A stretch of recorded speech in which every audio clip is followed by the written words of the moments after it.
नमस्कार दोस्तों, आज हम बात करेंगे भारत और चाइना के बीच में बढ़ रहे तनाव के बारे में। जो बॉर्डर डिस्प्यूट है वो जो बढ़ रहा है भारत और चाइना के बीच में, उसके बारे में बात करेंगे। तो कुछ समय पहले आपको पता है कि भारत और चाइना के सोल्जर्स के बीच में मुठभेड़ हुई थी। उसी के बाद से ये तनाव जारी है। आज हम बात करेंगे इसके कारण क्या हैं और ये कहाँ कहाँ हो रहा है। ये देखिए भारत का मैप है नीचे, और ये ऊपर जो ऑरेंज एरिया है ये जम्मू कश्मीर है, जो भारत के कंट्रोल में है, भारत के अंडर आता है। और जो ये ग्रीन एरिया है ये ये पाकिस्तान के कंट्रोल में आता है, जिसको हम पाकिस्तान ऑक्युपाइड कश्मीर बोलते हैं, ठीक है। और ये अक्साई चीन है। अक्साई चीन जो है वो 1962 वॉर से पहले भारत का हिस्सा हुआ करता था, लेकिन 1962 वॉर के बाद ये चाइना ने इसको कब्जा लिया था, ठीक है। उसके बाद जो है ये लाइन ऑफ एक्चुअल कंट्रोल है, ठीक है, ये लाइन ऑफ एक्चुअल कंट्रोल है। तो लाइन ऑफ एक्चुअल कंट्रोल जो है ये ऑफिशियल बॉर्डर है भारत और चाइना के बीच में, ठीक है। अब मुद्दा क्या है कि जो चाइनीज सोल्जर्स हैं वो लाइन ऑफ एक्चुअल कंट्रोल के 2 से 3 किलोमीटर अंदर आ चुके हैं, ठीक है। यहाँ पे इन्होंने डिप्लॉय कर दिए हैं यहाँ पर हैवी आर्मर्ड व्हीकल्स, और जो हेलीकॉप्टर्स हैं और एयरक्राफ्ट्स हैं, ये सब इन्होंने डिप्लॉय कर दिया है। और भारत ने भी जवाबी कार्रवाई में यहाँ पे हैवी व्हीकल्स और 5 से 10 हज़ार सोल्जर्स और हेलीकॉप्टर्स वगैरह डिप्लॉय कर दिए हैं। चाइना और इंडिया का जो बॉर्डर डिस्प्यूट है ये देखिए आप, अक्साई चीन के अलावा गलवान वैली के अंदर भी जो गलवान नाला है इसके पास भी ये डिस्प्यूट जारी है। यहाँ भी ये डिस्प्यूट हो ही रहा है, ठीक है। ये कुछ डिस्प्यूटेड एरियाज है। करेंगे कि इसके रीजंस क्या हैं, ठीक है। इसके रीजंस क्या हैं, तो रीजन जो हैं भारत और चाइना डिस्प्यूट के, बॉर्डर डिस्प्यूट के, देखिए पिछले 10 साल में क्या हुआ है। पिछले 10 साल में भारत ने बहुत ही एग्रेसिवली बॉर्डर के पास जो इंफ्रास्ट्रक्चर है वो डेवलप किया है, रोड्स बनाई है काफ़ी, ताकि अगर भारत और चाइना के बीच में कभी लड़ाई हो तो भारत जल्दी से वहाँ पर अपने व्हीकल्स जो होते हैं, आर्मर्ड व्हीकल्स होते हैं, टैंक्स होते हैं, अपने सोल्जर्स होते हैं, वो जल्दी से पहुँचा सके, ठीक है। लेकिन भारत जो बॉर्डर का एरिया है वो पहले इतना डेवलप नहीं था, लेकिन पिछले 10 साल में एग्रेसिवली डेवलप हुआ है, तो इससे चाइना को बड़ी दिक्कत है, ठीक है। और ये एक रोड बनाई गई है दरबुक श्योक डीबीओ रोड, ठीक है। ये जो है ये बहुत इंपॉर्टेंट रोड बनाई है भारत ने, ताकि इससे बहुत हेल्प होगी भारत को। कभी भारत और चाइना के बीच में युद्ध हुआ तो भारत बहुत ही जल्दी से अपने जो सोल्जर्स हैं वहाँ पे डिप्लॉय कर पाएगा। दूसरा जो रीज़न है, जो मेन रीज़न है, वो है हांगकॉन्ग एंगल, ठीक है। हांगकॉन्ग एंगल आपको पता होगा कि भारत और चाइना के बीच में, सॉरी, हांगकॉन्ग और चाइना के बीच में क्या चल रहा है। तो आपको इससे पहले हिस्ट्री बता दूं पहले मैं कि हांगकॉन्ग की हिस्ट्री क्या है। तो एक्चुअली 1842 में ब्रिटेन ने हांगकॉन्ग को कैप्चर कर लिया था, ठीक है। उसके बाद से ही ब्रिटेन का राज है हांगकॉन्ग के ऊपर। लेकिन ब्रिटेन ने करीब 150 साल राज करने के बाद ये जो हांगकॉन्ग है वो चाइना को ट्रांसफर कर दिया था, ठीक है, अंडर द लीज।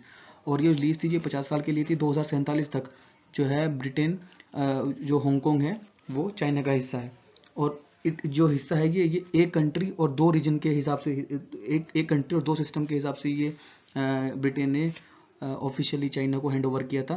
तो वो एक कंट्री दो सिस्टम का मतलब है कि ये कंट्री एक ही होगी लेकिन सिस्टम दो होंगे। जैसे हांगकॉन्ग के अंदर freedom of speech and expression है, चाइना के अंदर जो नहीं है। हांगकॉन्ग के अंदर डेमोक्रेसी है, चाइना के अंदर कम्युनिज्म है। तो जो ऑटोनोमस रीजन है, जो ऑटोनोमस स्टेटस है हांगकॉन्ग का, वो अब छीनने की कोशिश की जा रही है चाइना की तरफ से। चाइना ने भी रिसेंटली जो लॉ पास किया है उसमें यही हुआ है, जिससे लोग बहुत ही प्रोटेस्ट कर रहे हैं। और एक ये रीज़न है। अब एक्चुअली हुआ क्या है, आखिर ये अभी इतनी जल्दी जल्दी ये सब कुछ हो क्यों रहा है। देखिए अभी आपने देखा होगा चाइना जो है बहुत एग्रेशन दिखा रहा है। जो जापान से चाइना की जो है बातचीत खराब चल रही है, इंडोनेशिया से चल रही है, ऑस्ट्रेलिया से चल रही है, यूएस से चल रही है, भारत से चल रही है। हर जगह जो है चाइना अपना एग्रेशन दिखा रहा है, ताकि बल्कि इनको कोरोना वायरस के चलते जो इनसे गलती हुई है उसको सुधारने के लिए इनको कुछ नरम होना चाहिए था, लेकिन ये बिल्कुल अपोजिट कर रहे हैं, ठीक है। अब रिसेंटली ऐसा हो क्यों रहा है। देखिए जो प्रेसिडेंट जिनपिंग है, इन्होंने 2018 में अपने कॉन्स्टिट्यूशन में बदलाव करके अपने आप को प्रेसिडेंट फॉर लाइफ घोषित कर दिया था। ये पूरी जिंदगी के लिए प्रेसिडेंट है चाइना के, यानी कि अगले 20-25 साल के लिए चाइना के प्रेसिडेंट रहेंगे, ठीक है। तो फिर लेकिन जब 2018 के बाद अभी 2 साल ही हुए इनकी प्रेसिडेंसी को, और इनके ऊपर इनकी जो इमेज है वो बहुत इनकी इमेज पर बहुत फर्क पड़ा है। पहला तो कोरोना वायरस की वजह से, और हांगकॉन्ग के अंदर इतने प्रोटेस्ट हो रहे हैं, ये अपनी जो ऑटोनोमस रीजन है उसको सही तरीके से उसको मैनेज नहीं कर पा रहे हैं। तो ताकि इनकी जो इमेज है उनके ऊपर बहुत दिक्कत हो रही है। अब क्या हो रहा है, अब चाइना ये चाहता है कि जब ये हांगकॉन्ग के ऊपर जो ये लॉ है जो इम्पोज करे, तो भारत की तरफ से भारत इस मुद्दे को जो है यूनाइटेड नेशंस के अंदर ना रख पाए, ठीक है। इसलिए अपना एग्रेशन दिखा रहा है, एक डर दिखा रहा है कि भारत अगर ऐसा, ये हम आपको डर दिखा रहे हैं कि आप हांगकॉन्ग के मुद्दों को ज़्यादा नहीं उठाएंगे। तो एक रीज़न ये है। तो हमको 2 रीज़न बताए मैंने, एक तो जो रोड इंफ्रास्ट्रक्चर बढ़ रहा है भारत की तरफ से बॉर्डर के एरिया के पास, एक तो वो, और दूसरा ये चाहता है कि हांगकॉन्ग का जो मुद्दा है वो भारत यूनाइटेड नेशंस के अंदर ना उठाए। तो इनमें ये दो मेन रीजन है जिसकी वजह से ये लगातार चल रहा है। और अब अभी रिसेंटली क्या अपडेट आई है, आपको पता है कि डोनाल्ड ट्रंप ने जो है वो मीडिएशन के लिए ऑफर किया है, यानी कि वो कह रहे हैं कि अगर आप चाहते हो तो दोनों कंट्री के बीच में जो है मध्यस्थता करा सकता हूँ। लेकिन दोनों ही कंट्री ने इसको मना कर दिया है। भारत की और चाइना की तरफ से दोनों ने मना कर दिया है कि हम अपना बायलैटरल जो इशू है ये अपने आप ही सॉल्व कर लेंगे, हमें किसी दूसरे नेशन की ज़रूरत नहीं है। और सही भी है। भारत और चाइना बहुत बड़ी कंट्रीज़ है, दोनों न्यूक्लियर आर्म नेशंस हैं, दोनों के पास हैवी मिलिट्रीज़ हैं। तो ये दोनों इनफ कैपेबल हैं कि ये आराम से दोनों अपने डिस्प्यूट जो है वो रिजोल्व कर सके।